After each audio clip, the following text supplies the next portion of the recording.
Hi everyone! My name is Joseph and welcome back sa aking channel. Sa video na ito, hindi muna natin pag-uusapan ang mga topic about sa English language dahil nalalapit na ang licensure examination for teachers. Siguro, it's time for me to share my experience and also to give some tips based on my experience nung time na nag-review ako. Yung tips na aking isi-share sa inyo ay siguro pwedeng mag-work sa inyo or pwede ding hindi. I just want to share what I did during the moment that I will be going to take the licensure examination for teachers. So, I passed the licensure examination for teachers noong September 2023. That examination is noong September 24, tapos yung result is December 7.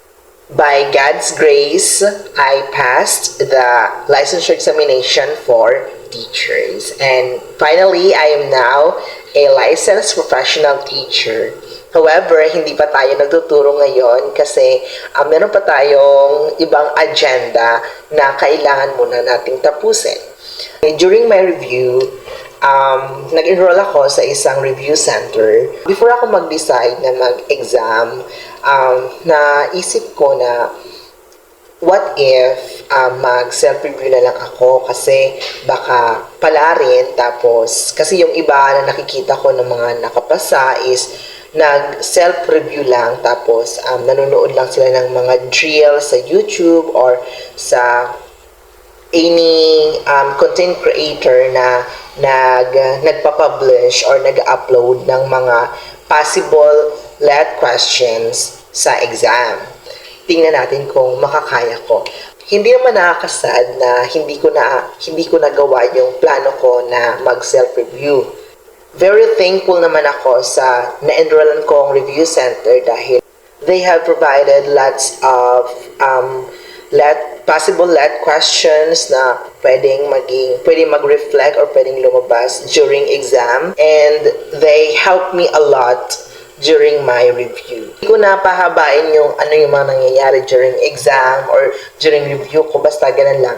I passed the licensure examination with the help of the review center na nag-enroll ako, tapos by the power of prayer.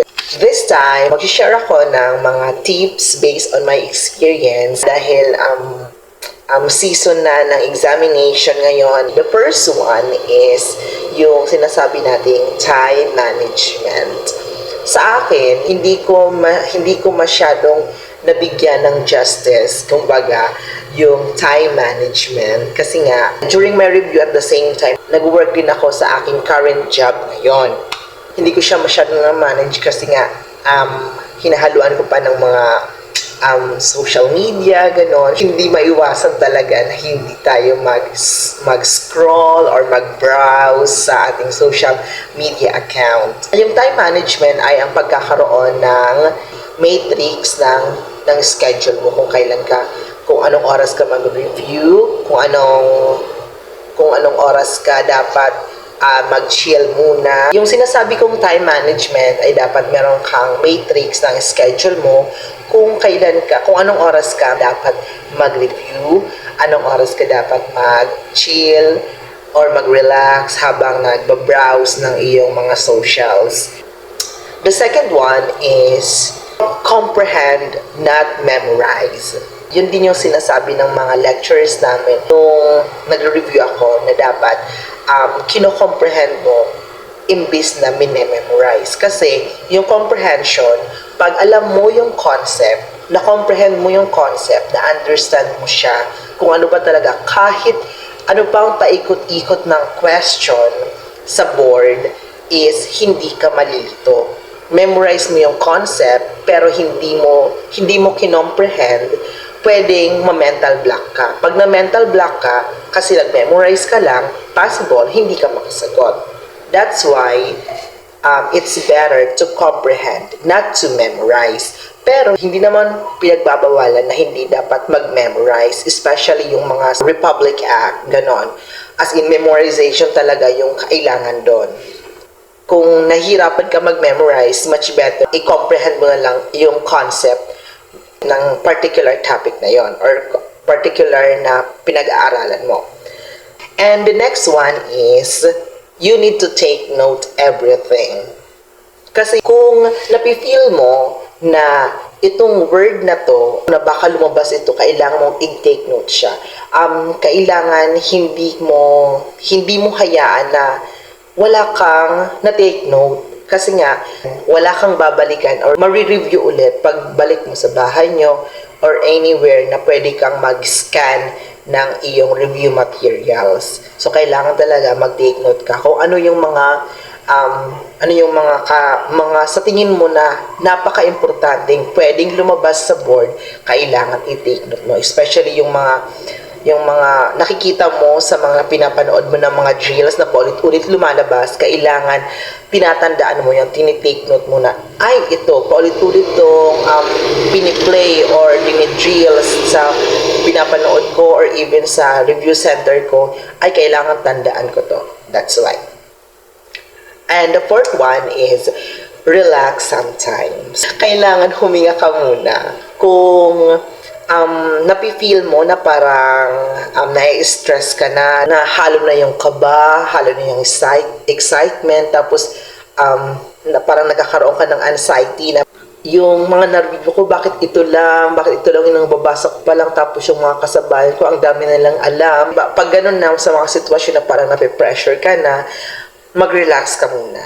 Ay maging comfortable ka in your own way kung paano mo i-comfort or i-relax yung self mo during your review. Wag mong i-pressure kasi baka madala mo yon during the actual board exam, tapos marattle ka na, tapos ma-mental block ka. It's not a good thing para sa'yo.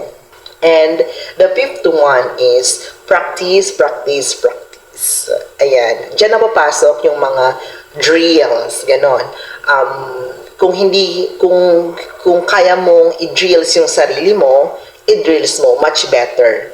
Yung parang kinakausap mo yung sarili mo, kayaan mo yung mga tao nakapaligid sa'yo na baka sabihin na, hala, baka nababaliw na yan kasi nagsasalita mag-isa tapos kinakausap yung sarili. Huwag mong isipin yung ganon. Isipin mo yung kailangan mong pumasa sa board exam. 3 practice yun, ibig sabihin, kailangan mo talagang triplehin yung pag-practice mo.